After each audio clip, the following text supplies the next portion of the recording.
Vishal Chatkara. Uncle Ji. Yes, yeah. How are you, sir? Very good. Baman, your movie Khosla Ka Ghosla is re-releasing in theaters on October 18. What is that one reaction that you're expecting to see from the audiences?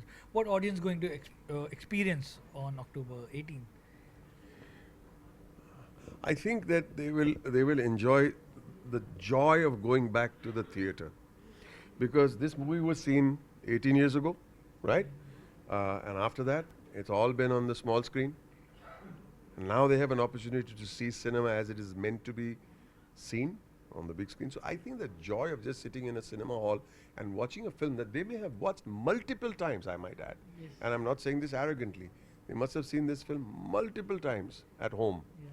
Some people watch it regularly. It becomes their go-to film when they are not down in the dumps. Now they get to see it and go to the theater and watch it and take friends with them. I also get a great sense of joy to understand that there will be a whole generation of youngsters who may have heard of the film, Who'll discover it for the first time? who will discover it for the first time. So introducing it to a new generation of senior goers, I think is a great high for all of us.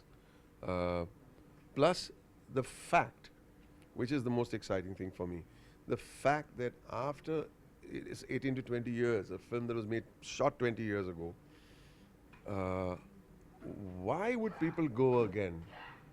Is because good cinema will always present itself over generations. And this is my belief that some of my favorite films are 30, 40, 50 years old. And they don't feel dated because the subject and the themes are so relatable to human beings. Movies should be about human beings, not about events. It's not about a scam. It's about the human beings who are involved in the scam, Yes. which makes the movie all the more special. The film was a film is of course a dark comedy. But what is your most enduring funny memory of the film? Like something that made you laugh? I find it. I find the villainy strangely delicious because we aren't like that in real life. Trust me, I may not be the nicest guy in the world, but I'm definitely not Khurana. So when you get to play a character that is so deliciously funny, evil, I find it funny because he's living in his own world of madness, his own world of how he's calling people and how he's treating people, how he's abusing people.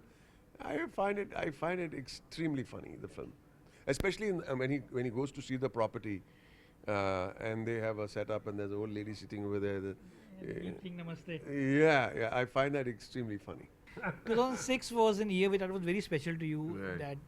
That year you had two movies that released. Right. One was Lagera Munna Bhai and then Khosla Ka Ghosla. Right. In Lagera also you were loud Sardar, Punjabi guy. So is in Khosla Ka Ghosla. Okay. Which character helped you playing the other one? I think the one and only character Did Khurana help that you?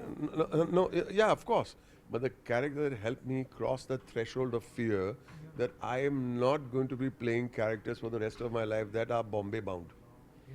Is the first time that I played a character that lived outside of Bombay. Not shooting outside of Bombay, but the character that lived outside of Bombay. And that was Khurana. So I had to go and discover a human being that I did not know, never met before in my life. So when I crossed that threshold, and a lot of people, including me, said, I will be good enough for characters that are Bombay bound. And once that broke, I got a lot of confidence. Now, even Lucky Singh is a Bombay bound Punjabi. And I wanted to make him Bombay bound. So sometimes Lucky Singh would break into Marathi. Okay. Deliberately so that there's a distinct foot planted in this city, while there's a distinct foot planted of Khurana in Delhi. So what was that moment like when you discovered? Okay, now I know the character. Remember which scene was that or dialogue? No, I kind of, I had prepared pretty well. I have to say this with all honesty and humility. So when I met Kher Saab on the set, the moment he woke up and I said, hi, hi, he said he didn't recognize me. And he said, oh, it's you. I said, yeah. He said, I'm so happy. Because he must have worried that, yaar, ye Baba Ji Parsi ko kyun liya hai iske ye role mein. But he got so thrilled. So we went out, we took a walk, we did the lines. He said, this is it. But when you're on a set and you're with actors and not rehearsing all by yourself, it's a different ball game altogether. It just worked. You know, Uncle G is one of the famous dialogues from the film. Right. Which are some of the other lines that are quoted back to you when you're traveling by fan? Okay, let me say Uncle Ji, I said it in a way that kind of caught on. But the line that actually defines the writer's quality, not the actor's quality, the writer's quality and defines the economy in which the dialogues were written, the economy with which the film hits home is that one line. Where Khosla says, दरअसल ये जो so and so जगह पर new friends colony में सुविधा विहार में new resort है, हमारा है. वो हमारा है. एंड व्हाट डज खुराना से? अच्छा वो आपका है?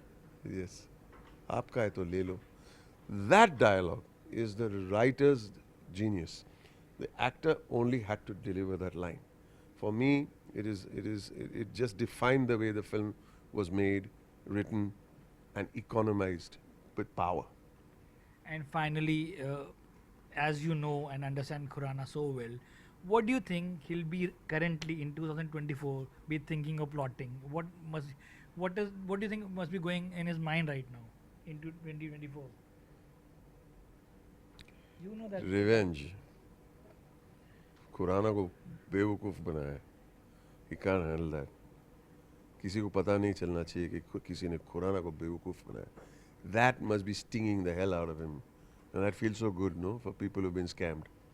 We're looking forward to watch the film again and experience it again in the theater. Thank you so much for your time. And Thank you so very much. Thank you. Thank you, sir. Thank you.